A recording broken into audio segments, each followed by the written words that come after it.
मानव समाचार, मानवता के हक में।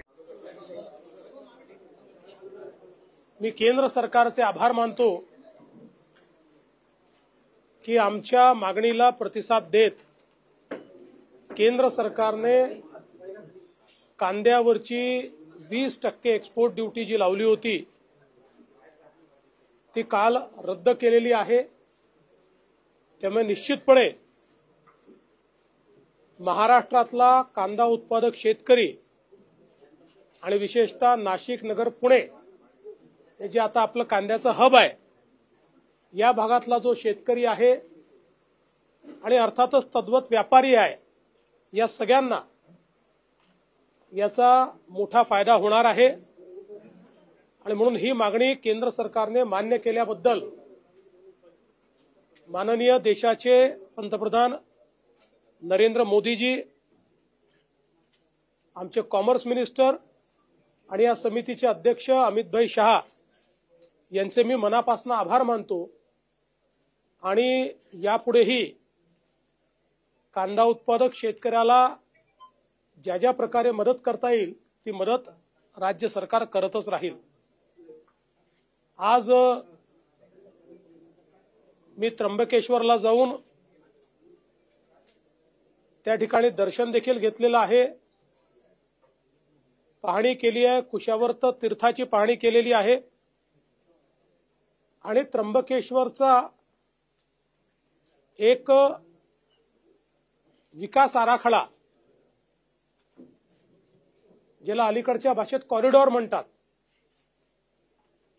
तो आराखडा प्रशासनाने तयार केला। त्याचं प्रेझेंटेशन मी घेतलेलं आहे। सन्माननीय दोन्ही मंत्री महोदय आणि आमदार देखील त्याला उपस्थित होते। सिंहस्थ कुंभमेळ्याच्या निमित्ताने नाशिकचा विकास आपण करतो, तसाच त्र्यंबकेश्वरचाही विकास झाला पाहिजे, कारण त्र्यंबकेश्वर हे आपल्या ज्योतिर्लिंगांपैकी एक प्रमुख ज्योतिर्लिंग आहे आणि देशभरातून लोक त्या ठिकाणी येतात। आणि म्हणून जवळपास 1100 कोटी रुपयाचा एक आराखडा तिथला तयार केलेला आहे।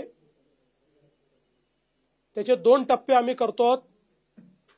पहिला टप्पा जो सिंहस्थापर्यंत आपल्याला पूर्ण करता येईल आणि दुसरा टप्पा जो आहे ज्याच्यामध्ये त्याच्यानंतरही काही कामं होतील।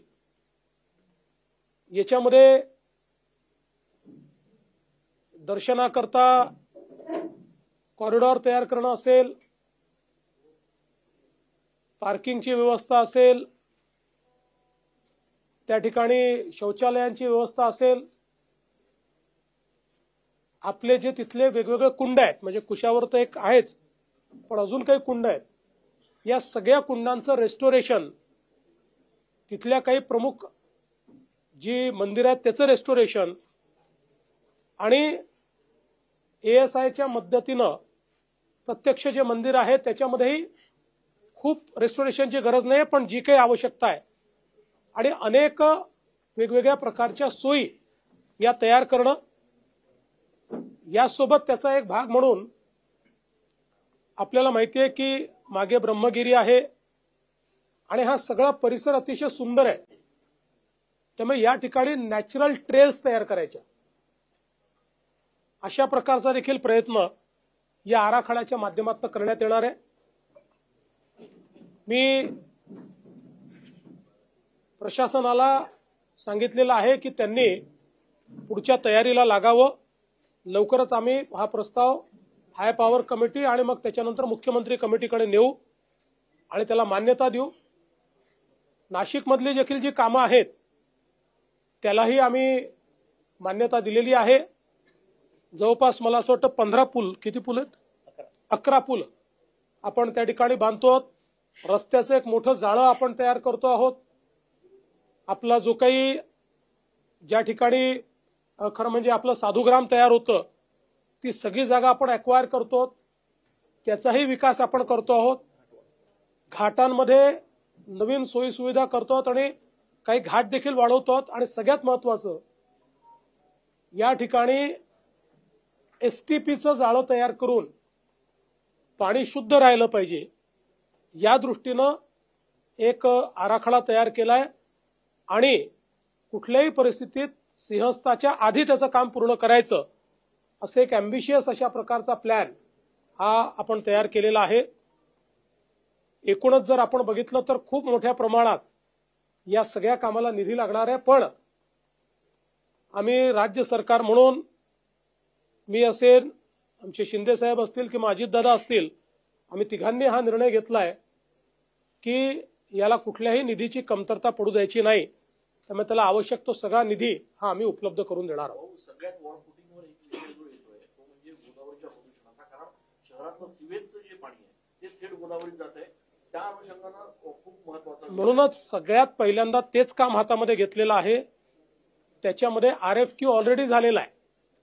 आता त्याचा RFP प्रकाशित होतोय आणि कुठल्याही परिस्थितीत पुढच्या महिन्यात हे काम सुरूच झालं पाहिजे अशा प्रकारचा आपला प्रयत्न आहे.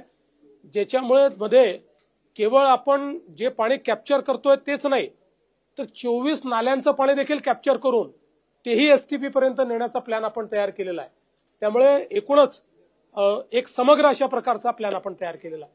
जवळपास त्यालाच आपल्याला 1200 कोटी रुपये लागणार आहे. त्र्यंबकचे साधू महंतांनी मागणी केली की उत्तर प्रदेशप्रमाणे तुम्हीच पूर्ण जबाबदारी घ्या. माझी जबाबदारी आहेच, मुख्यमंत्र्याची जबाबदारी असतेच. पण आपण आता उत्तर प्रदेशने ज्या प्रकारे या कुंभमेळ्याचा कायदा तयार केला आणि मेला प्राधिकरण तयार केलं त्याच धर्तीवर आपलाही कायदा आपण तयार करतो आहोत आणि आपणही मेला प्राधिकरण तयार करून याला कायदेशीर पूर्ण चौकट आता देतो. आपण त्र्यंबकेश्वरला गेलं, कुशवर्धनची पाहणी केली, तिथलं पाणी बघून आपणही जरा खेद व्यक्त केला. काय सुधारणा करणं त्या संदर्भात मागच्याच काळामध्ये मी काही वेगवेगळ्या टेक्नॉलॉजी प्रोव्हायडर्सला पाठवलं होतं. त्यांनी आम्हाला सोल्युशन दिलेलं आहे आणि जे काही सोल्युशन त्यांनी दिलंय त्याच्यावर आम्ही आता लगेच निर्णय करतो. त्यांचा असा दावा आहे की ते पाणी स्वच्छ करू शकतात. त्यामुळे ते सोल्युशन जे त्यातलं बेस्ट असेल, एक्सपर्ट सांगतील ते आम्ही सोल्युशन स्वीकारून तात्काळ त्याच्यावर कारवाई करणार आहोत. ते खरं आहे, योग्य आहे ते. कारण त्र्यंबकेश्वर आणि नाशिक दोन्ही ठिकाणी हा कुंभमेळा होतो. आपण नाशिक याकरता म्हणतो की नाशिक लोकांना अधिक माहिती आहे, पण त्र्यंबकेश्वरचं महत्व हे अनन्यसाधारण आहे. नाशिकचंही आहे पण त्र्यंबकेश्वरचं अनन्यसाधारण महत्व आहे. कारण ब्रह्मा, विष्णू, महेश तिघही एकत्रित असलेलं जे शिवलिंग आहे ते त्र्यंबकेश्वरला आहे. म्हणून आपल्या संपूर्ण आध्यात्मिक व्यवस्थेमध्ये त्र्यंबकेश्वरचं दर्जा फार वरचा आहे आणि म्हणून जरूर त्याला जी काही त्यांनी मागणी केली आहे ती आम्ही मान्य करू. आज तो अंदाज आपल्याला करता येत नाही. कारण आता प्रयागराजला जेव्हा आम्ही आमची टीम पाठवली होती त्यावेळेस त्यांनी देखील सांगितलं की त्यांनी वाढीव अंदाज पकडला होता, त्याचे 3 पट लोक आले. त्यामुळे आता एकदा थोडा सगळ्या गोष्टींची तयारी झाल्यानंतर त्याचा अंदाज आपण निश्चितपणे घेऊ. आता तुम्हाला ते सांगू नाही, प्राधिकरण तिथल्याही प्राधिकरणात साधू महंत नाहीये. हे अगदी स्पष्टपणे प्रशासकीय प्राधिकरण आहे.